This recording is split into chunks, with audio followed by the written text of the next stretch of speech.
सर्वांना शरणू शरणार्थी. आवाज येतोय?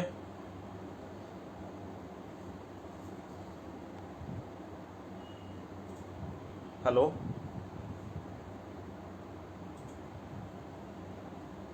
माझा आवाज येतोय सर्वांना?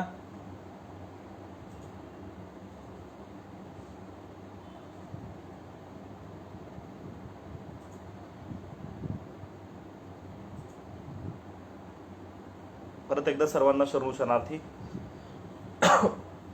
लिंगायत सेवा संघाच्या वतीने आपण आत्तापर्यंत वेगवेगळ्या माध्यमातून समाजाच्या समस्या, महात्मा बसवण्णा आणि इतर सर्व शरणांची माहिती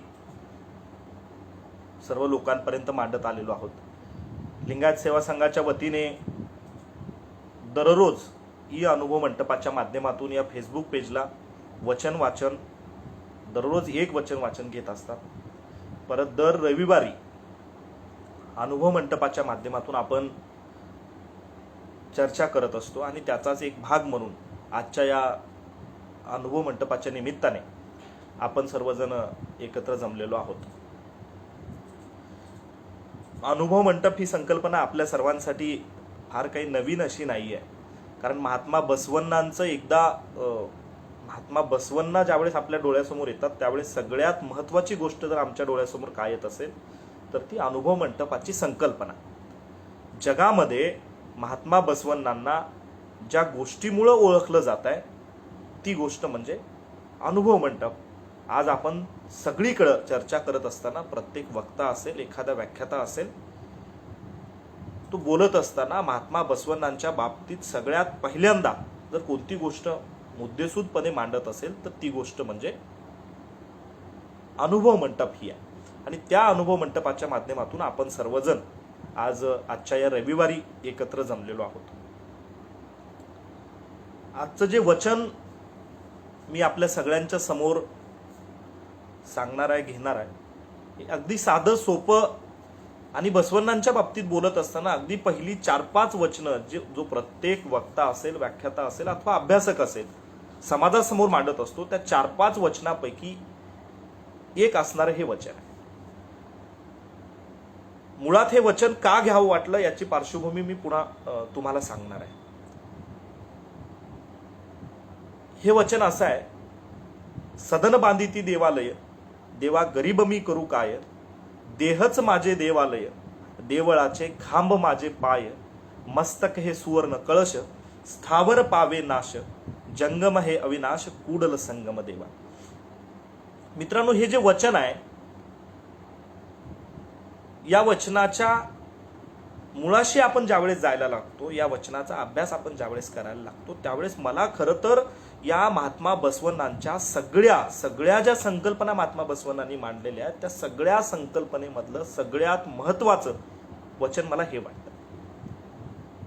ज्यावेळी भारतीय समाजामध्ये, भारताच्या इथल्या रूढी परंपरांमध्ये देव ही सगळ्यात मोठी संकल्पना होती. ओके,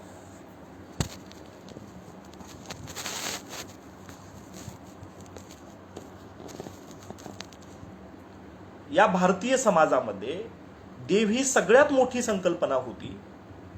या संकल्पनेमध्ये देव नावाची संकल्पना एक वेगळ्या पद्धतीने मांडण्याचा प्रयत्न महात्मा बसवण्णांनी त्या काळामध्ये केला होता.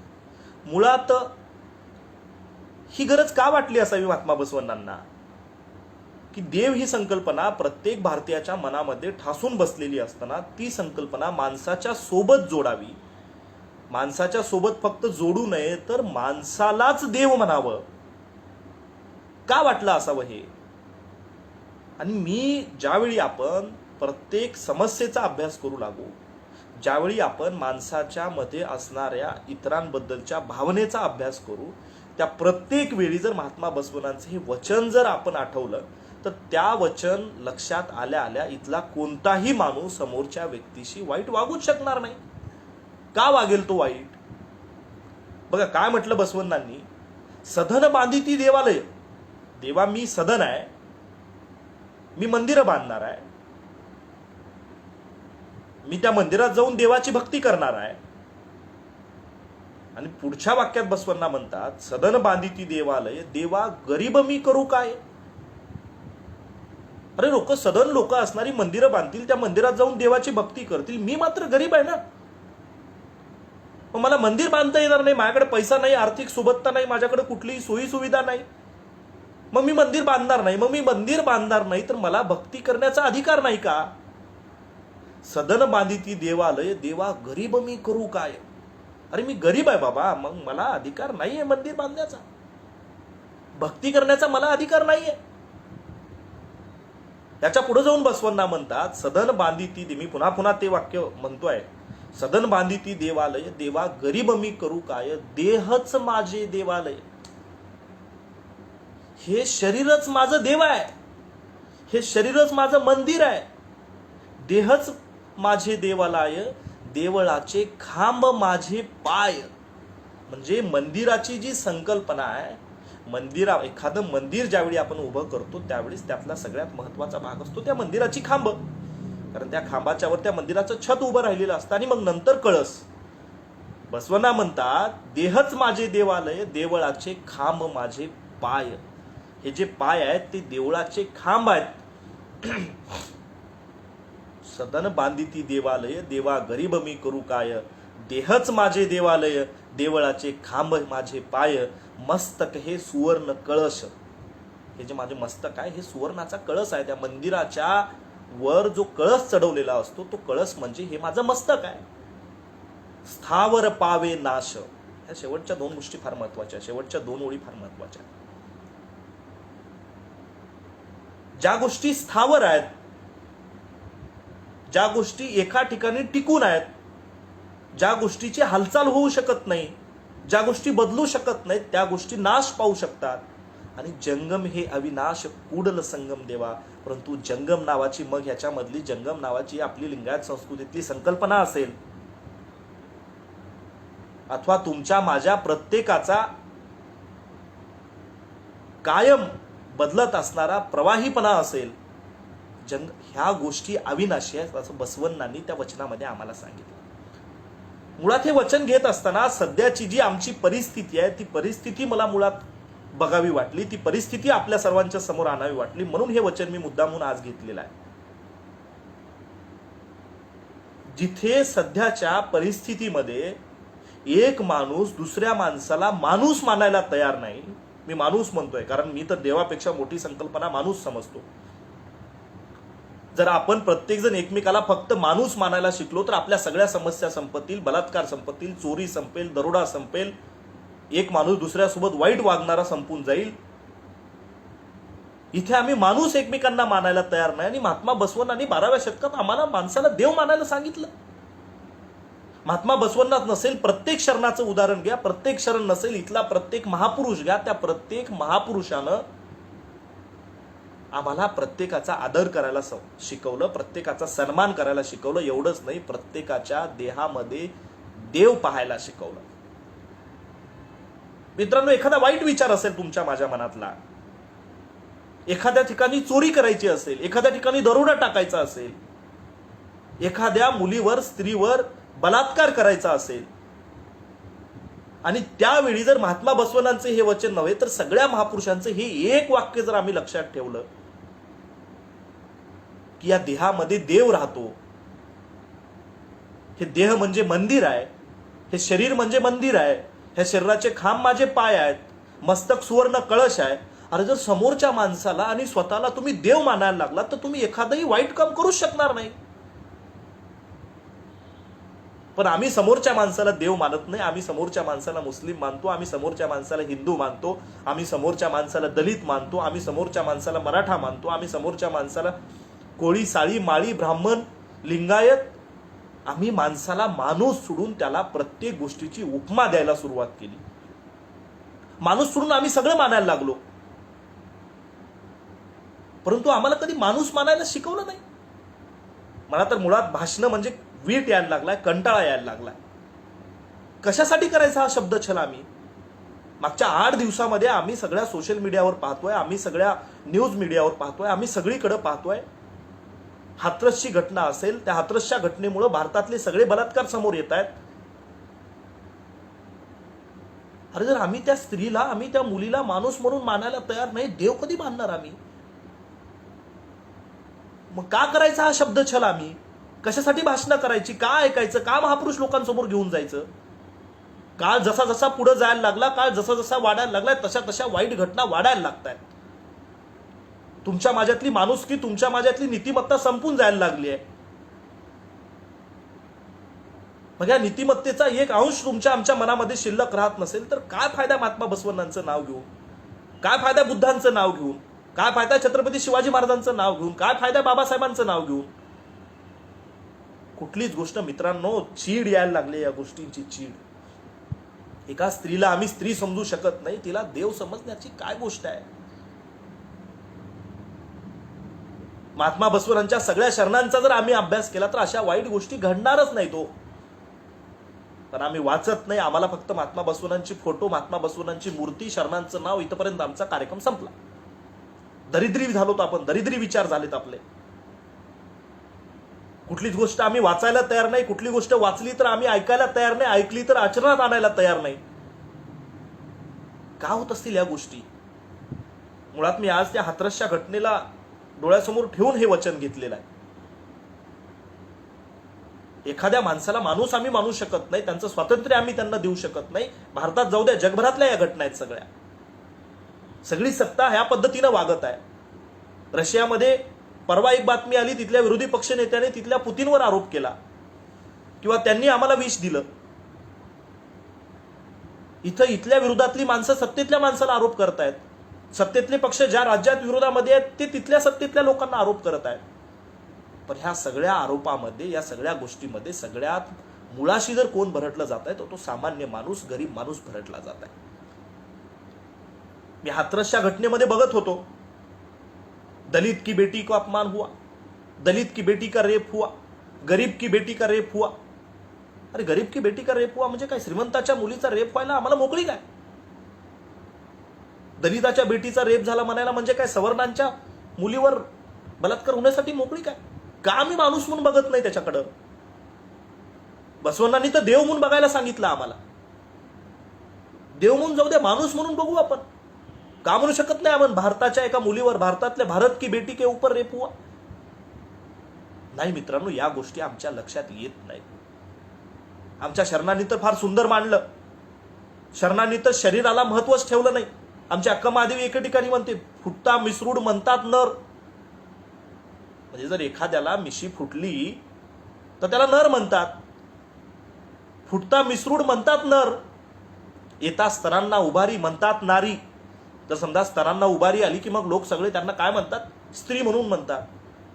परंतु त्यांच्या ठाई असणारं ज्ञान आहे ते ज्ञान नारीही नाही आणि नरही नाही, म्हणजे पुरुषही नाही आणि स्त्रीही नाही. म्हणजे ह्या सगळ्या गोष्टींच्या पुढं जाण्याचं आम्हाला शरणांनी शिकवलं, पुढं जाण्याचं आम्हाला लिंगायत संस्कृतीनं शिकवलं. त्यांनी सांगितलं की बाबा, ज्यावेळी तुम्ही हा शरीराचा मुद्दा बाहेर ठेवता, शरीराचा मुद्दा दूर ठेवता, या शरीरातल्या बाह्य आवरणांचा विचार सोडून देता, त्यावेळी तुमच्या ठिकाणी असणारं जे ज्ञान आहे, तुमच्या ठिकाणी असणारी जी नीतिमत्ता आहे, तुमच्या ठिकाणी जे असणारी ज्या काही गोष्टी असतील त्या सगळ्या गोष्टीला स्त्रीही म्हणता येत नाही आणि पुरुषही म्हणता येत नाही. हे आम्हाला शरणांनी सांगितलं. महात्मा बसवण्णा एका वचनात आम्हाला फार सुंदर म्हणतात, मी विषारी सापाला घाबरत नाही. बघा त्या वचनात काय, एखादा विषारी साप, एखादा मोठा चांगला कोब्रा जातीचा नाग जर माझ्या समोर आला तर मी त्याला घाबरत नाही. हट चल हट म्हणतो मी त्याला. बसवण्णा म्हणतात, मी विषारी सापाला घाबरत नाही, मी अग्नीच्या धगधगत्या ज्वालांना सुद्धा घाबरत नाही. म्हणजे एखाद्या अग्नीच्या धगधगता वनवा असेल, मोठा जाळ असेल तर त्या जाळाला सुद्धा मी घाबरत नाही. एखाद्या विषारी सापाला सुद्धा मी घाबरत नाही. मी तलवारीच्या धारेला घाबरत नाही. अरे तलवारीची लखलखती पाती असेल, त्या तलवारीला प्रचंड धार लावलेली असेल, ती दुधारी तलवार असेल अथवा एकधारी असेल, जी काही असेल, त्या तलवारीला सुद्धा मी घाबरत नाही. बघा बसवण्णांनी काय सांगितलं आम्हाला, मी विषारी सापाला घाबरत नाही, आम्ही साप दिसला तर पळून जातो. याच्या पुढे जाऊन बसवण्णा म्हणतात, मी धगधगत्या ज्वालांना सुद्धा घाबरत नाही. एखाद्या धगधगत्या ज्वाला असतील तर त्याला सुद्धा मी घाबरत नाही. मी तलवारीला सुद्धा घाबरत नाही. परंतु मी परधन आणि परस्त्रीच्या स्पर्शाला घाबरतो कुडल संगम देवा. कशालाच मी या जगात घाबरत नाही, परंतु मी परधन आणि परस्त्रीच्या स्पर्शाला मात्र फार घाबरतो. मी त्याच्यापासून दूर राहतो, मी त्याच्या जवळ जात नाही. अरे सांगितलं आम्हाला बसवण्णांनी. मित्रांनो, आम्ही आज बसवण्णा ऐकतोय आणि लोकांना सांगतोय, तर बसवण्णाचे विचार तुमच्या माझ्या मनामध्ये किमान 1% म्हणतो मी. कारण त्या महामानवाचा 1% विचार सुद्धा तुमचं आमचं आयुष्य सुंदर करेल, तुमच्या आमच्या सहवासात असणाऱ्या लोकांचं आयुष्य सुद्धा सुंदर करेल. या गोष्टीचा विचार तुम्ही आम्ही केला पाहिजे. मुळात आम्ही माणूस मानायला तयार नाही, तिथं बसवण्णा आम्हाला देव मानायला शिकवतात. या बसवण्णांचं जे वचन मी सुरुवातीला सांगितलं, सदन बांधिती देवालय देवा, गरीब मी करू काय, देहच माझे देवालय. अनेक महापुरुषांनी या गोष्टी सांगितल्या. आमचे तुकडोजी म्हणतात, गावी राहती गरीब उपवाशी, अन्नछत्र लावी तोशी काशी. अरे तुझ्या गावात गरीब उपवाशी लाखो लोक आहेत बाबा, आणि तू काशीमध्ये जाऊन अन्नछत्र लावतोस. तुकारामांनी आम्हाला सांगितलं, तुकोबांनी आम्हाला सांगितलं, तीर्थी धोंडा पाणी देव रोकडा सज्जनी. तीर्थामध्ये धोंडा पाणी आहे फक्त, देव हा सज्जनांच्या ठिकाणीच राहतो. मित्रांनो, आम्ही तेवढं त्या महापुरुषांसारखं प्रत्येक माणसाला देव मानायला नाही शिकलं तरी चालेल, पण किमान प्रत्येक माणसाला आम्ही माणूस मानूया. माणूस मानायला काय अडचण आहे? मी माणूस आहे, मी समोरच्याला माणूस मानतोय. माणूस म्हणून काही स्वातंत्र्य त्याला, ते स्वातंत्र्य त्याला देण्याचं माझं कर्तव्य आहे. कोण म्हणते संविधानच आम्हाला स्वातंत्र्य देतो? तुमचे माझे काही माणूस म्हणून रूल्स नाही आहेत आयुष्यामध्ये. तुमचे माझे काही नियम नाही आहेत माणूस म्हणून. का सिग्नलला ट्रॅफिकवाला असेल तरच आम्ही थांबणार?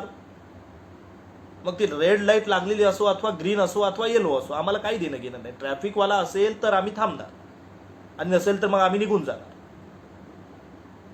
म्हणजे स्वतःच्या आयुष्यातली काही इथिक्स आपण ठेवणार आहेत का नाही? स्वतःच्या आयुष्याचे स्वतःचे नियम काही आपण बाळगणार आहेत का नाही? बसवण्णांनी देव मानायला सांगितलं नाही, आम्ही माणूस मानायला शिकणार आहेत का नाही? मित्रांनो, ही एक एक वचनं तुमच्या माझ्या आयुष्यामध्ये फरक घडवत असतात. खऱ्या अर्थाने आजच्या परिस्थितीमध्ये, राजकीय असेल, सामाजिक असेल अथवा कुठलीही परिस्थिती असेल, ह्या प्रत्येक गोष्टीत समोरच्याचं माणूस म्हणून स्वातंत्र्य, समोरच्याचं माणूस म्हणून अस्तित्व जर आम्ही मानायला शिकलो, तर कुठल्या चुकीच्या गोष्टी या जगामध्ये घडू शकत नाहीत. घडू शकत नाही. कुठलीच गोष्ट चुकीची घडणार नाही. परंतु आम्ही त्या समोरच्याचं अस्तित्व मानायला तयार नाहीत. आम्ही कुठल्या तरी नीतिमत्तेची भीती बाळगायला तयार नाहीत. कायद्याची भीती ही लादलेली असते. भीती ही तुमच्या स्वतःच्या नीतिमत्तेची असली पाहिजे. भीती ही तुमच्या माझ्या स्वतःच्या प्रामाणिकतेची असली पाहिजे. भीती ही तुमच्या माझ्या स्वतःच्या विचारांची असली पाहिजे. परंतु ती नीतिमत्ता, तो प्रामाणिकपणा, तो विचार आम्हाला या महापुरुषांकडनं मिळतो, आणि त्या महापुरुषांकडनं हे विचार आम्ही घेतले पाहिजे. आम्ही घेत नाहीत साहेब, घेत नाहीत. नाही आम्हाला लक्षात येत, नाही आम्हाला समजत, नाही आम्हाला उमजत. महापुरुष फक्त आणि फक्त दाखवण्यासाठी आणि सोबत बाळगण्यासाठी आम्ही ठेवतोय. तुमची माझी प्रत्येकाची पद्धत झाली आहे, ती गत झाली आहे आमची. फक्त महापुरुषाला सोबत बाळगतोय आपण, त्याला पुढे नेण्याचा प्रयत्न आम्ही करत नाही. त्याचे विचार अवलंबात आणण्याचा प्रयत्न आम्ही करत नाही. मला सगळ्यांना ही विनंती करायची की आपण या पद्धतीनं जाऊयात. आमच्या घरातली लहान लेकरं असतील, लहान बाळं असतील, त्यांना आम्ही सांगूयात की बाबा, या महापुरुषांच्या विचारांवर जर आम्ही चाललो तर जगामध्ये सगळ्यात सुंदर उदाहरण तुमचं माझं घडेल. आणि अशा पद्धतीने लिंगायत सेवा संघाच्या वतीने हा जो उपक्रम आपण करतोय,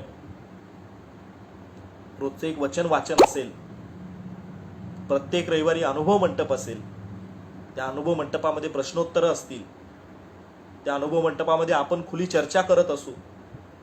या सगळ्या गोष्टीतून नवीन नवीन गोष्टी उत्पन्न होतील. आणि ज्या नवीन गोष्टी उत्पन्न होतील, नवीन जाऊ द्या हो, नवीन नाही तयार करायचं आपल्याला. बसवण्णांनी जे सांगितलं तेवढं जरी आम्ही एकमेकांशी संवाद करत गेलो आणि त्या गोष्टी आमच्याजवळ थोड्या बाळगत त्यातून आचरण आम्ही करत गेलो तर नक्की एक चांगला समाज आमच्या समोर उभं राहणार आहे. आजच्या या अनुभव मंटपाच्या सोबतच मला दुसरा एक विषय माननीय विजयकुमार शेटे सरांनी मागं फोनवर सांगितला, जोकारे सरांनी सांगितलं, सगळ्यांनी हा एक विषय सांगितला की बाबा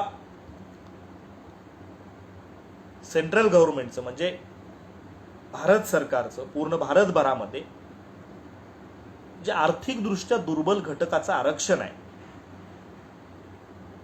मुळात आरक्षण ही संकल्पना जातींवर आधारलेली आहे. आर्थिकदृष्ट्या याच्या पूर्वी कधी आपल्याकडे प्रयत्न झालेला नाहीये. परंतु केंद्र शासनाच्या माध्यमातून त्याची तारीख आहे 2019च्या फेब्रुवारीमध्ये 2019च्या फेब्रुवारीमध्ये हा कायदा आला, हा नियम आला की ज्या लोकांना, फार महत्वाचा विषय आहे, मी त्याचे फायदे पुढे तुम्हाला सांगणार आहे, ज्या लोकांना कुठल्याही आरक्षणाचा लाभ नाही.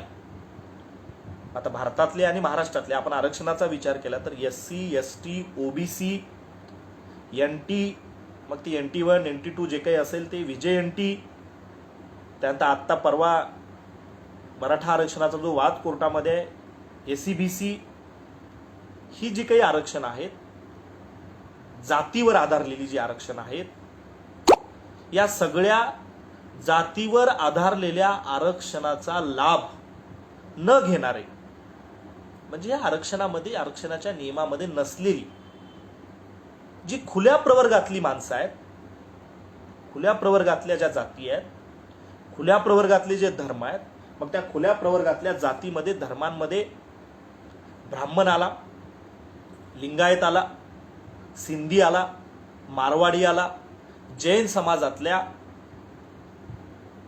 आरक्षण नसलेल्या जाती आल्या, मुस्लिम समाजातल्या, मुस्लिम धर्मातल्या ज्यांना आरक्षण आहे त्या सोडून बाकीच्या उरलेल्या खुल्या प्रवर्गातल्या मुस्लिमांमधल्या जाती आल्या, शीखांमधल्या जाती आल्या. या ज्या सगळ्या खुल्या प्रवर्गातल्या जाती आहेत, त्या खुल्या प्रवर्गातल्या लोकांसाठी इकॉनॉमिकली विकर सेक्शन म्हणजे आर्थिकदृष्ट्या दुर्बल घटक, आर्थिक दुर्बल घटकाचं 10% आरक्षण हे सेंट्रल गव्हर्नमेंटने दिलेलं आहे, केंद्र शासनाने आम्हाला दिलेलं आहे फेब्रुवारीमध्ये. कुणासाठी आहे ते आपल्या लक्षात आलं. लिंगायतांमधला वाणीचा लढा आपण मागच्या काळामध्ये बघितला. वाणी प्रवर्गाचं आरक्षण लिंगायतांमधले म्हणजे लिंगायतांमधल्या ज्या ज्या सबकास्ट आहेत की ज्यांना सध्या आरक्षण आहे ऑलरेडी, त्यांच्यासाठी हा विषय नाहीये. जंगम असेल, लिंगायत जंगम, त्यांना OBC आहे, त्यांच्यासाठी हा विषय नाहीये. लिंगायत, शिंपी, माळी, ज्या आपल्या सबकास्टमधल्या ज्या लोकांना आरक्षण आहे त्यांच्यासाठी हा विषय नाही. परंतु आपल्या सबकास्टमधल्या ज्या लिंगायतांमधल्या ज्या सबकास्टला कसल्याही प्रकारच्या आरक्षणाचा लाभ घेता येत नाही, याचा अर्थ जे खुल्या प्रवर्गात येतात, आम्ही ज्यांना ओपन म्हणतो, आम्ही ओपनचे, हा जो आपला सगळा समाज आहे, या ओपन मधल्या लोकांना इकॉनॉमिकली विकर सेक्शनचा लाभ आपल्याला घेता येतो, आर्थिकदृष्ट्या दुर्बल घटक. आणि तुम्हाला सगळ्यात महत्वाचं सांगतो मी की आत्ता म्हणजे खरं तर 2019 फेब्रुवारी 2019 पासून या आरक्षणाची तरतूद करण्यात आली, याचा लाभ लोकांना देता आला. आणखीनही जवळजवळ मी असं म्हणेन की 50% लोकांना या आरक्षणाचा अभ्यास नाहीये, हे सर्टिफिकेट कसं काढायचं याच्याबद्दलची माहिती नाहीये. आणि सुरुवातीच्या टप्प्यामध्ये ज्यांना या गोष्टीची माहिती मिळाली आणि ज्यांनी या आरक्षणाचा लाभ घेतला, आर्थिकदृष्ट्या दुर्बल प्रवर्गाचा लाभ घेतला, त्यावेळेस तर संख्या एवढी कमी होती की अशी कित्येक माझी मित्र आहेत, अशी कित्येक समाजातली मुलं आहेत की ती पटकन लागून गेलीत गव्हर्नमेंट नोकरीसाठी.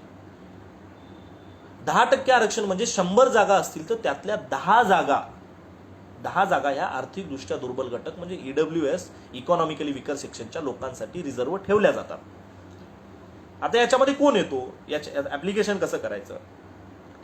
आपल्या माही सेवा केंद्रामध्ये तहसीलच्या माध्यमातून हे सर्टिफिकेट आपल्याला मिळत असतं की त्याच्यासाठी लायबल कोण कोण आहेत, त्याच्यासाठी नियम आणि अटी काय काय आहेत हे मी तुम्हाला सांगणार आहे. याच्यापूर्वी मी तुम्हाला याचा फायदा सांगतो. मागची एमपीएससीची टेक्निकल एमपीएससी म्हणजे इंजिनिअरिंग सर्व्हिसेसची एक्झाम झाली. महाराष्ट्र इंजिनिअरिंग सर्व्हिस प्रीच्या एक्झाममध्ये ईडब्ल्यूएसचा कट ऑफ 1 मार्क होता. किती mark? Only single 1 mark cut off होता. आणि ओपनचा माझ्या मते 27 का 28 का 29 असा काहीतरी कट ऑफ होता. म्हणजे बघा, आज ओपनमध्ये असणारा मुलगा, त्यावेळेस कदाचित फार जणांनी अप्लायच केलं नव्हतं, कारण फार जणांना त्या आरक्षणाबद्दल माहिती नव्हती, काही जणांनी सर्टिफिकेट काढून घेतलं नव्हतं, म्हणून तो कट ऑफ एवढा कमी आला होता, हे आम्ही मान्य करू. परंतु ओपनचा 28 आणि ईडब्ल्यूएसचा फक्त 1 मार्क, सिंगल मार्क. काही काही रिझल्टमध्ये तर असं लक्षात आलंय की ओबीसी पेक्षा ईडब्ल्यूएसचा कट ऑफ कमी लागायला लागलाय. म्हणजे ओबीसी आरक्षणासाठी आम्ही एवढा मोठा लढा देतोय आज, फक्त याचा फायदा आहे का? ओबीसी आरक्षण हे राजकीय दृष्ट्या सुद्धा आहे आणि हे आरक्षण मात्र सर्व्हिसेसमध्ये, नोकऱ्यांमध्ये, शाळांमध्ये ऍडमिशनसाठी, म्हणजे राजकीय आरक्षण सोडून बाकी जे आरक्षण आहे याच्यामध्ये ईडब्ल्यूएसचा लाभ आपल्याला घेता येतो. आता या ईडब्ल्यूएसचं सर्टिफिकेट काढण्यासाठी जे काही नियम अटी आहेत त्या अशा आहेत की सगळ्यात पहिल्यांदा, आता आपण महाराष्ट्राचा विचार केला तर सगळ्यात पहिल्यांदा आम्हाला महाराष्ट्राचा रहिवासी असावा लागेल. आणि तो महाराष्ट्राचा रहिवासी 1967च्या पूर्वीपासून असायला पाहिजे. हा सगळ्यात महत्वाचा आहे. म्हणजे याच्यासाठी आपल्याला महाराष्ट्राचा 1967च्या पूर्वीचा रहिवासी आहे हे दाखवण्यासाठी आमच्याकडे 2-4 पुरावे आहेत. त्याचे कागद आपल्याला काढावे लागतील. सगळ्यात महत्वाचा पुरावा त्याच्यातला कोणता आहे तर तुमच्या आजोबांची जर टीसी असेल, स्कूल लिव्हिंग सर्टिफिकेट, आजोबांची टीसी असेल जी 1967च्या पूर्वीची असेल, त्याच्यावर 1967ला तुम्ही महाराष्ट्रातले रहिवासी आहेत हे दाखवत असतील तर ते आजोबांची टीसी आपण त्याला जोडू शकतो. किंवा दुसरा पुरावा त्याच्यासाठी सगळ्यात महत्वाचा मानला जातो की तुमचा प्रवेश निर्गम उतारा, शाळेतला आजोबांचा पंजोबांचा जो प्रवेश निर्गम उतारा आहे, त्या प्रवेश निर्गम उतारावर तुम्ही शाळेत ऍडमिशन घेतलेली, शाळेत प्रवेश घेतलेली तारीख असते आणि तुम्ही महाराष्ट्राचे रहिवासी आहेत हे सिद्ध होतं. तर तो प्रवेश निर्गम उतारा सुद्धा यासाठी ग्राह्य धरला जातो. आणि या दोन्ही गोष्टीत आमचे आजोबा शाळेतच जात नव्हते, आमच्या आजोबांना शाळेत जाता येत नव्हतं किंवा ते गेले नव्हते किंवा ते शिकले नव्हते. त्याच्यासाठी एक सगळ्यात दुसरा महत्वाचा पुरावा हा सापडतो की आपली गावामध्ये जी जागा असते, एखाद्या शहरामध्ये जो आपलं राहतं घर असेल, प्लॉट असेल, ही जी काही जागा असते ह्या जागेचा 8चा उतारा आपल्याला मिळू शकतो आपल्या महानगरपालिकेमध्ये. परंतु तिथं आपण कधीपासून रहिवासी आहेत हे जर लक्षात येत नसेल तर भूमी अभिलेख कार्यालय जे आपलं आहे त्या भूमी अभिलेख कार्यालयामध्ये आपल्याला तुम्ही 1967चे रहिवासी आहेत, नमुना नंबर 8 असं त्या सर्टिफिकेटचं नाव आहे. नमुना नंबर 8 नुसार तुम्ही 1967च्या पूर्वीचे रहिवासी आहेत महाराष्ट्रातले हे सिद्ध होतं आणि भूमी अभिलेख कार्यालयामधनं आपण हे एक कागद काढू शकतो.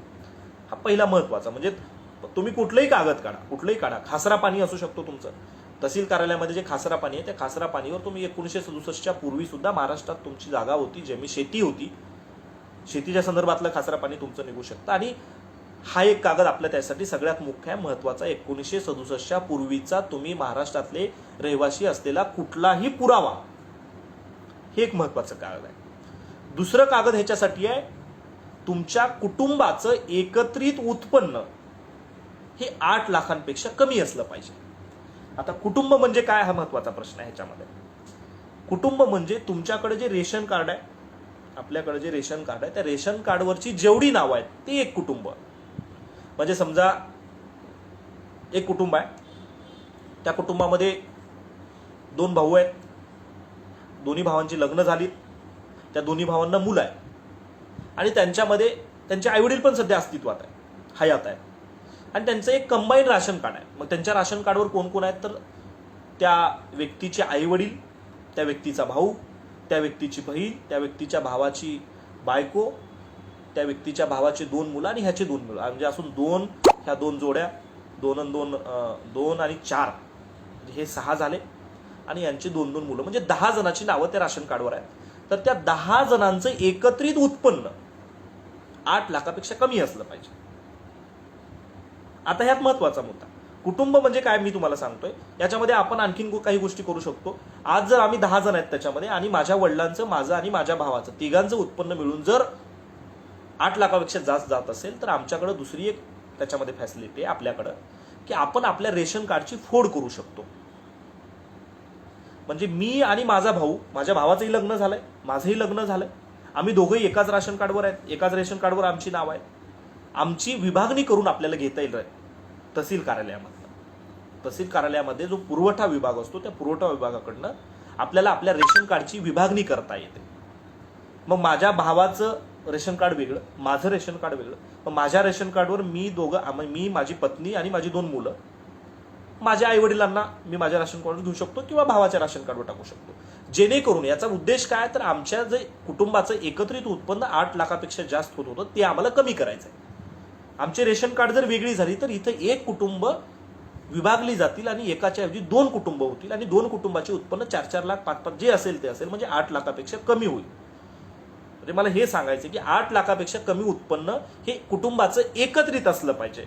जो ऍप्लिकेशन करतोय त्याच्या एकट्याचं नाही किंवा त्याच्या वडिलाचं सुद्धा नाही, त्याच्या वडिलाचं, आईचं, त्याचं स्वतःचं, 18 वर्षाच्या पुढचं असेल तर त्याचं स्वतःचं सुद्धा, त्याच्या वडिलाचं, त्याच्या आईचं, त्याच्या भावाचं, हे सगळं रेशन कार्डवर जेवढी नावं आहेत त्या कुटुंबाचं एकत्रित उत्पन्न हे 8 लाखापेक्षा कमी असलं पाहिजे.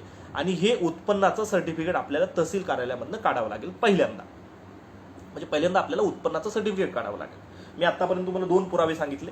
पहिला पुरावा 1967च्या पूर्वीचा महाराष्ट्राचा रहिवासी असणे. दुसरा पुरावा आहे तुमच्याकडं कुटुंबाचं एकत्रित उत्पन्न हे 8 लाखापेक्षा कमी असलं पाहिजे.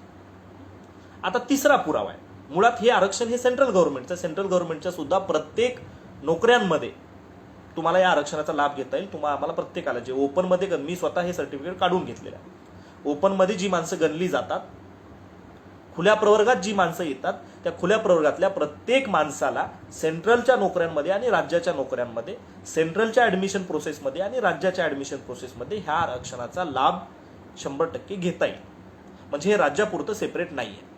त्याच्यामध्ये मी आणखी काही ठिकाणी वाचलं की राज्यांना काही विशेष अधिकार सुद्धा यामध्ये दिलेले होते की तुम्ही या आरक्षणामध्ये बदल करू शकता. त्याच्यामुळे प्रत्येक कर्नाटक, आंध्र प्रदेश यामध्ये जर बाहेरच्या राज्यातली काही माणसं ऐकत असतील तर त्यांनी त्यांच्या राज्यातल्या काही नियम अटी तपासल्या पाहिजेत, त्यांना ते लक्षात येईल. मी तुम्हाला 2 पुरावे सांगितले. पहिला 1967च्या पूर्वीचा महाराष्ट्राचा रहिवासी असलेला पुरावा आणि दुसरा पुरावा तुमचं उत्पन्न 8 लाखापेक्षा कमी असते.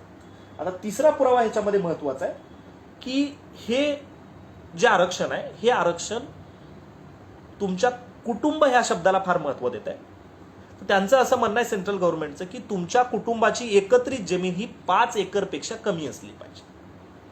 याचा अर्थ सध्या आपल्याकडं अल्पभूधारक शेतकरी, मी हेक्टर म्हणत नाहीये, 5 एकर आणि 2 हेक्टर म्हणजे 2.5 एकरचा 1 हेक्टर, तर 2 हेक्टरपेक्षा कमी म्हणजे 5 एकरपेक्षा कमी तुमची शेती असली पाहिजे. हा पण सगळ्यात महत्वाचा पुरावा आहे त्याच्यामध्ये. मग आता तुमची शेती 5 एकरपेक्षा कमी आहे हे तुम्हाला कोण लिहून देऊ शकतं, तर आपल्यातला जो तलाठीचा सज्जा असतो, तलाठी कार्यालय जे असतं, तहसीलला जोडून असलेलं, तहसीलला संलग्नित असलेलं जे तलाठी कार्यालय आहे, त्या तलाठी कार्यालयामधनं एक फॉर्म मिळतो छोटा आणि त्या फॉर्मवर तुमची एकत्रित जमीन किती आहे तुमच्या कुटुंबाची. समजा तुम्ही असं करत असाल की माझ्या नावावर 2 एकर आहे, माझ्या वडिलांच्या नावावर 2 एकर आहे, माझ्या आईच्या नावावर 2 एकर आहे, तर तुमच्या तिघांची एकत्रित जमीन झाली 6 एकर. आणि त्या 6 एकरचा लाभ म्हणजे तुम्ही या आरक्षणासाठी लायबल नाही आहेत, तुम्ही ह्या आरक्षणाचा लाभ, ह्या प्रवर्गाचा लाभ तुम्ही घेऊ शकत नाही, असा त्याचा अर्थ होतो. म्हणजे याचा अर्थ काय, तुमच्या कुटुंबात जसं तुमच्या कुटुंबाचं एकत्रित उत्पन्न हे 8 लाखापेक्षा कमी असलं पाहिजे, तसंच तुमच्या कुटुंबाची एकत्रित जमीन ही 5 एकरपेक्षा कमी असली पाहिजे. याचा सरळ सरळ अर्थ आहे की तुम्ही अल्पभूधारक शेतकरी असले पाहिजे. हा तिसरा महत्वाचा अट झाला. चौथी अट आहे त्याच्यामध्ये की तुम्ही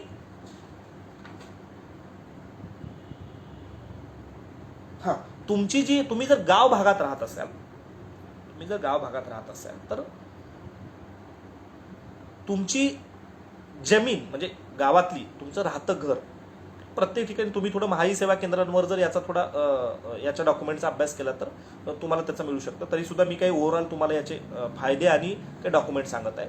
तर तुमच्याकडं 1000 स्क्वेअर फूटपेक्षा कमी जागा असली पाहिजे. किती? 1000 स्क्वेअर फूटपेक्षा कमी जागा शहराला. सगळ्यात महत्त्वाचं याच्यामध्ये 2 बायफर्गेशन केलेत त्यांनी, शहर आणि खेडे, म्हणजे ग्रामपंचायत कार्यालय आणि म्युन्सिपाल्टी, मग नगरपंचायत, नगर परिषद, महानगरपालिका ह्या अशा गोष्टी आहेत ह्या दोन्हीकडच्या. तर मी तुम्हाला काय सांगितलं, शहरामध्ये तुमची जागा जमीन ही 1000 स्क्वेअर फूट पेक्षा कमी असली पाहिजे शहरामध्ये.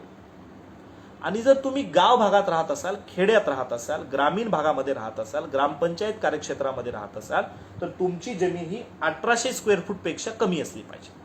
जमीन म्हणण्यापेक्षा मी म्हणेन तुमची जागा, तुमची शहरातली राहती जागा, राहतं घर जे असेल, तर ती जागा गाव भागामध्ये 1800 स्क्वेअर फूट पेक्षा कमी असली पाहिजे आणि शहरांमध्ये मात्र 1000 स्क्वेअर फूट पेक्षा कमी असली पाहिजे. याचा अर्थ काय, मी तुम्हाला ह्या प्रत्येक गोष्टीवरून लक्षात येत असेल की हे जे रिझर्वेशन आहे, हे जे आरक्षण आहे, हा जो प्रवर्ग आहे, हा आर्थिकदृष्ट्या दुर्बल घटक आहे. म्हणजे तुम्ही आर्थिकदृष्ट्या सक्षम नाही आहे, तुम्ही आर्थिकदृष्ट्या दुर्बल आहे. तर ह्या प्रत्येक गोष्टीवर लक्षात येतं की तुम्हाला समजा 5 एकरपेक्षा कमी जमीन आहे, म्हणजे तुमचा आर्थिक सोर्स कमी आहे, याचा अर्थ तुम्ही आर्थिकदृष्ट्या दुर्बल आहात. बरोबर आहे. तुमच्याकडे राहतं घर कमी किमतीचं आहे, याचा अर्थ तुम्ही कमी जागेचा आहे, कमी साईज आहे त्याची, याचा अर्थ तुम्ही आर्थिकदृष्ट्या दुर्बल आहात. असं एकंदरीत त्यांनी काही नियम आणि अटी आपल्याला सांगितले आहेत की त्याच्या माध्यमातून तुम्ही आर्थिकदृष्ट्या दुर्बल आहेत हे तुम्हाला सांगावं लागेल, हे तुम्हाला दाखवावं लागेल. तर म्हणजे 4 मी पुरावे तुम्हाला आतापर्यंत सांगितले. पहिला पुरावा सांगितला, मी पुन्हा सांगतोय की तुम्ही 1967 पूर्वीचे महाराष्ट्राचे रहिवासी असले पाहिजे. दुसरा पुरावा आहे, तुम्ही 8 लाख, तुमच्या कुटुंबाचं एकत्रित उत्पन्न 8 लाखापेक्षा कमी असलं पाहिजे. तिसरा पुरावा आहे, तुमची जमीन, तुमची शेती ही 5 एकरपेक्षा कमी असली पाहिजे, कुटुंबाची एकत्रित शेती. चौथा पुरावा आहे, तुम्ही गाव भागात राहत असाल तर तुमच्याकडे 1800 स्क्वेअर फूट पेक्षा कमी जागा असली पाहिजे आणि तुम्ही शहरी भागात राहत असाल तर तुमच्याकडे 1000 स्क्वेअर फूट पेक्षा कमी जागा असली पाहिजे. आता मी तुम्हाला सांगितलं की 1967 पुरावा भूमी अभिलेख कार्यालयातनं मिळू शकतो, किंवा तुम्ही शाळेमधून प्रवेश निर्गम उतारा आणू शकता, किंवा तुम्ही आपलं लिव्हिंग सर्टिफिकेट आजोबांचं किंवा पणजोबाचं TC आणू शकता. ह्या तिन्ही ठिकाणी तुम्हाला मिळू शकतील. उत्पन्नाचा दाखला तुम्हाला तहसील कार्यालयातनं काढावा लागेल. तहसील कार्यालयामध्ये उत्पन्नाचा दाखला तुम्ही सगळ्यांनी काढलेला असेल, आपण सर्वजण काढतोच. उत्पन्नाचा दाखला तुम्हाला तहसील कार्यालयातनं काढावा लागेल. दुसरी गोष्ट, तिसरा पुरावा मी तुम्हाला सांगितला की तुमची शेती 5 एकरपेक्षा कमी असली पाहिजे. ही शेती तुम्हाला तलाठी कार्यालयामधनं त्यांच्याकडे एक फॉर्म असतो, त्या फॉर्मवरती लिहून देतात की ह्या ज्याने ऍप्लिकेशन केलं ह्या माणसाचं कुटुंबाची एकत्रित शेती 5 एकरपेक्षा कमी आहे, हे तलाठी स्वतः त्यांच्या साईन करून ते तुम्हाला देऊ शकतात. म्हणजे तलाठी कार्यालयामधनं तुम्ही शेती एकत्रित किती आहे हे काढू शकता, तुम्हाला तिथनं ते कागद मिळेल. तुमचा जो जागेचा प्रश्न आहे, हा जागेचा प्रश्न महानगरपालिका, ग्रामपंचायत, नगरपंचायत, नगरपालिका, नगर परिषद याच्यामध्ये जो तुम्हाला 8 मिळतो, आपल्या नगरपालिकेमध्ये जो 8 मिळतो, त्या 8च्या आधारे नगरपंचायतमध्ये एक फॉर्म असतो, नगरपालिकेमध्ये, म्युन्सिपालिटीमध्ये, किंवा तुम्ही महाई सेवा केंद्रातून तो फॉर्म घेऊन जाऊ शकता आणि त्याच्यावर तिथल्या सक्षम अधिकाऱ्याची सही आणि तुमची एकत्रित जमीन, तुमचा एकत्रित जी प्लॉटची साईज आहे, म्हणजे महानगरपालिकेकडे नोंद असणाऱ्या 8च्या आधारे तुमची एकत्रित प्लॉट साईज किती आहे ते लिहून देतात, त्या फॉर्मवर साईन करून देतात की बाबा शहरात आहेत 1000 फूटपेक्षा कमी, 1000 स्क्वेअर फूटपेक्षा कमी असेल तर 1000 स्क्वेअर फूटपेक्षा कमी मालकीची जागा यांची या शहरामध्ये आहे, अशा प्रकारे देतात ते. म्हणजे हे 4 पुरावे सगळ्यात महत्वाचे झाले. आणि हे 4 पुरावे दिल्याच्या नंतर हे 4च पुरावे सगळ्यात महत्वाचे आहेत. त्याच्यानंतर काही नॉमिनल गोष्टी आहेत, म्हणजे तुमचा ओळखीचा पुरावा आहे. ओळखीचा पुराव्यामध्ये voter ID, Aadhaar card, passport, driving licence, PAN card, किंवा आणखीन जॉब कार्ड जे असतं आपलं मनरेगाचं, हे सुद्धा तुम्ही त्याच्यामध्ये देऊ शकता. म्हणजे ह्या ओळखीच्या पुराव्याचा फार काही मेजर मुद्दा नाही आहे. आधार कार्ड प्रत्येकाकडे आहे. आज आधार कार्ड शिवाय आधार हा आमचा आधार बनलाय सध्या, बरोबर आहे. त्याच्यामुळे आधार कार्ड सगळ्यांकडे आहे. आधार कार्डचा आपण ओळखीचा पुरावा म्हणून आधार देऊ शकतो. त्याच्यानंतर पत्त्यासाठी जो पुरावा आहे तुमचा, पत्त्यासाठी पुरावा आधार कार्ड सुद्धा चालू शकतो, कारण आधार कार्डवर आपल्या समोर नाव असतं, जन्मतारीख आणि पाठीमागं पत्ता सुद्धा असतो. त्याच्यामुळे आधार कार्ड तुम्ही देऊ शकता, त्याच्यात काही अडचण नाही. किंवा पत्त्याच्या पुराव्यासाठी पाणीपट्टी, घरपट्टी असेल, किंवा 7/12 असेल, किंवा मग वीज बिल असेल, किंवा पासपोर्ट असेल, तर त्याच्यावर तुमचा पत्ता असतो, हे तुम्हाला जमू शकतं. त्याच्यानंतर जन्मतारखेचा पुरावा, जन्मतारखेच्या पुराव्यासाठी तुमचं बर्थ सर्टिफिकेट किंवा मग तुमचं बोनाफाईड असेल शाळेमधलं, आपल्या तुमच्या विद्यार्थ्याला लाभ घ्यायचा असेल तर त्याचं बोनाफाईड आपण देऊ शकता. किंवा जन्माचा दाखला असेल, किंवा SSCचं आपलं म्हणजे मार्कशीट, ज्याच्यावर जन्मतारखेची ऑथेंटिकल माहिती असते, ते कुठलेही डॉक्युमेंट तुम्ही जन्मतारखेचा पुरावा म्हणून देऊ शकता. तर अशा पद्धतीने हे एकदम नॉमिनल असणारे हे एकदम 3 पुरावे, म्हणजे जन्मतारखेचा, ओळखीचा पुरावा, पत्त्याचा पुरावा आणि जन्मतारखेचा पुरावा, हे कोणाकडे येऊ शकतात, हे 3 पुरावे.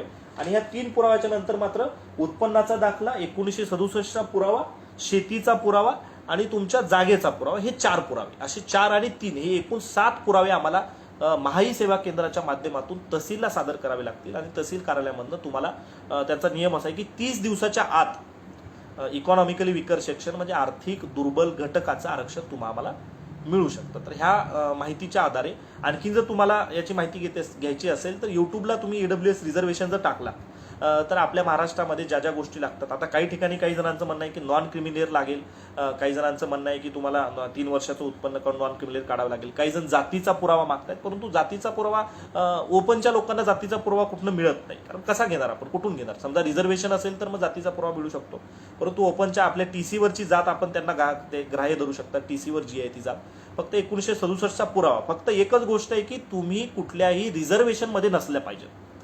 तुम्ही कुठल्याही रिझर्वेशनचा जर लाभ घेत असाल, मग SC असेल, ST असेल, OBC असेल, NT असेल, VJNT असेल, NT1 NT2 काय जे असेल ते, त्यानंतर SBC असेल, तुम्हाला माहिती असेल ज्यावेळेस मराठा आरक्षणाचं सुप्रीम कोर्टाने जो हे दिला स्टे आणला मराठा आरक्षणात, त्यावेळेस मराठा समाजातल्या अनेक जणांची अशी मागणी आली की जोपर्यंत कोर्टाचा प्रश्न मिटत नाही, जोपर्यंत कोर्ट ह्या SBC का ACBC जे काही ACBCचं जे आरक्षण आहे याच्यावर कोर्ट निर्णय देत नाही, तोपर्यंत मराठा समाजातील तरुणांना, मराठा समाजातील शिक्षण घेणाऱ्या मुलांना EWSचा लाभ घेता यावा अशी मागणी सुद्धा मराठा समाजातनं मोठ्या प्रमाणात येत आहे.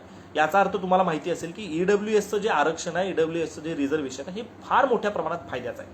मी तुम्हाला MPSCचं एक साधं उदाहरण सांगितलं की बाबा MPSCच्या प्रीचा कट ऑफ हा एक सिंगल मार्क होता, 1 मार्क होता. म्हणजे एवढा तुम्ही कट ऑफ बघू शकता की मी आणखीन एक इलेक्ट्रिकलच्या MPSCचा कट ऑफ बघितला मेन्सचा, तर OBCचा आणि EWSचा सेम कट ऑफ होता आणि OBCचा मुलींचा कट ऑफ 167 समथिंग काहीतरी होता, तर यांचा EWSचा मुलींचा कट ऑफ 140च्या दरम्यान का 100 काहीतरी असं, म्हणजे तुम्ही मी तेवढं कन्फर्म फिगर बघितली नाही. परंतु एक गोष्ट लक्षात येते की OBC पेक्षा सुद्धा काही एक्झाममध्ये OBC कॅटेगरीला एक्झामचं जे कट ऑफ आहे त्याच्यापेक्षा EWS कॅटेगरीमधल्या मुलांना जास्त फायदा आहे. मी माझ्या काकाच्या मुलाचं परवा शाहू कॉलेजला इथं कॉमर्सला ऍडमिशन केलं, त्याच्यामध्ये मला लक्षात आलं की शाहू कॉलेजचं ओपनचं जे कट ऑफ आहे त्याच्यापेक्षा 4-5 मार्कांनी कमी EWSचं कट ऑफ आहे.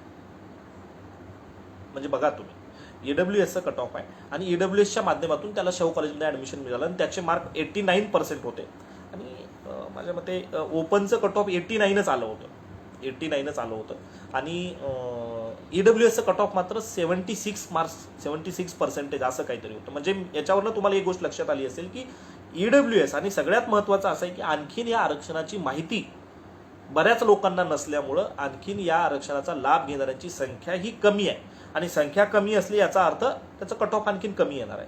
ज्यावेळेस सगळीच माणसं, मी तुम्हाला सांगितलं की याच्यामध्ये कोण कोण येतात, तर प्रामुख्याने ब्राह्मण असेल, मुस्लिम असेल, मुस्लिम मधल्या आरक्षण नसलेल्या जाती, जैन, शीख, लिंगायत, मारवाडी, म्हणजे ह्या ज्या सध्या ओपनमध्ये गणल्या जात आहेत त्या ओपनमधल्या आर्थिकदृष्ट्या दुर्बल असणाऱ्या सगळ्या घटकांना, जे स्वतःला आर्थिकदृष्ट्या दुर्बल आहोत हे प्रूव्ह करू शकतात, सिद्ध करू शकतात, त्याचे सगळे डॉक्युमेंट तहसीलला आपण जमा करू शकतो, त्यांना EWSचं रिझर्वेशन मिळू शकतं. याच्यामध्ये बऱ्याच आणखी क्लिअर गोष्टी नाही आहेत, परंतु एक गोष्ट आहे की हे एकदा जर प्रमाणपत्र आपण काढलं तर हे 1 वर्षासाठीच व्हॅलिड आहे.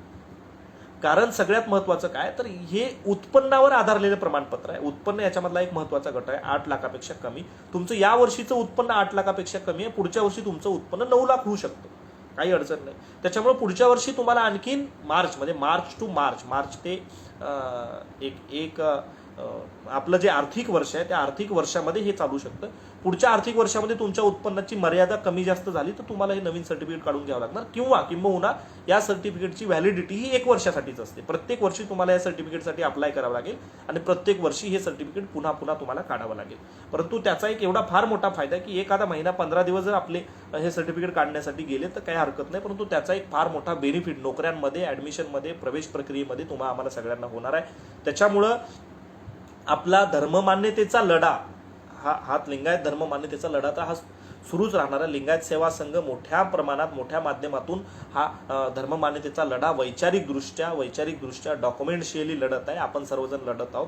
त्याच्याबरोबर आपल्या समाजातल्या काही सबकास्टला, लिंगायतांमधल्या सबकास्टला OBCचा दर्जा मिळावा. आज वाणी या शब्दाला 2014च्या आंदोलनामध्ये लिंगायत संघर्ष समितीच्या माध्यमातून, लिंगायत सेवा संघ आणि आपल्या सगळ्यांच्या प्रयत्नातून ओबीसीचा लढा आपण दिला आणि त्या ओबीसीच्या लढ्याच्या माध्यमातून वाणी या शब्दाला ओबीसीचा वाणीसोबत अशा बऱ्याच काही जाती की त्यांच्या त्यांच्या प्रवर्गामध्ये त्यांना हिंदूमधला तो जो प्रवर्ग आहे त्या प्रवर्गामध्ये त्याला इन्क्लूड केलेला आहे. तर ह्या वाणी ना ओबीसी मिळालं, परंतु ज्यांच्या टीसीवर लिंगायत हा पर्टिक्युलर फक्त लिंगायत शब्द आहे.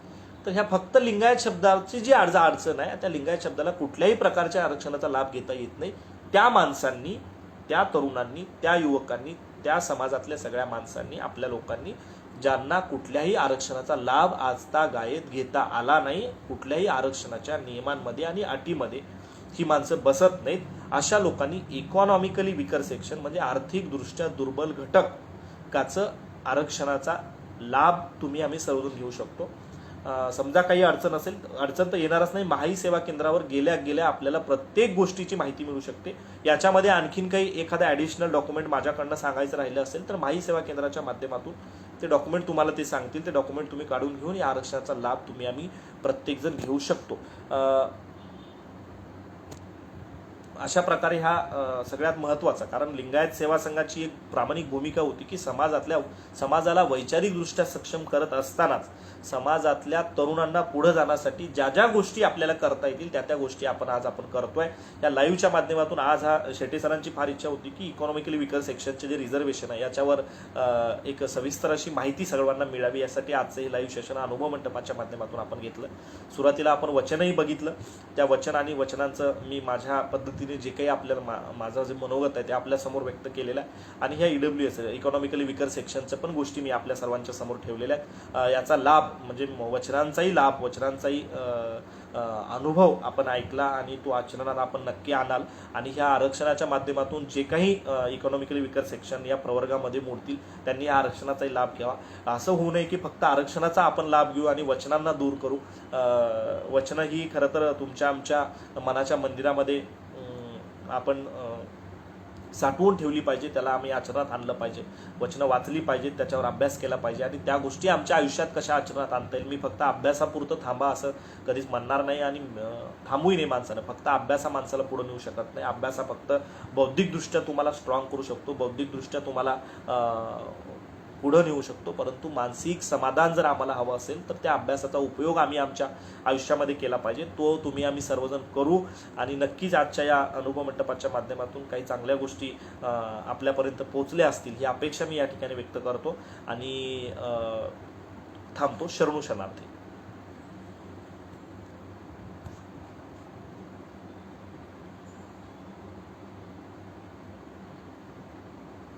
हां, समजा या आरक्षणाच्या माध्यमातून जर काही अडचणी आपल्याला असतील आणि काही डॉक्युमेंट आपल्याला मिळत नसतील किंवा आणखीन पाहिजे असतील तर आपण त्या फोनवर आपण संपर्क करू शकता. शेट्टे सरांना करा किंवा जोकारे सर किंवा मला जर आपण सांगितला तर नक्की याची आणखीन काही माहिती घेऊन मी आपल्या सर्वांसमोर देऊ शकतो. पुन्हा एकदा सगळ्यांना शरणू शरणार्थी.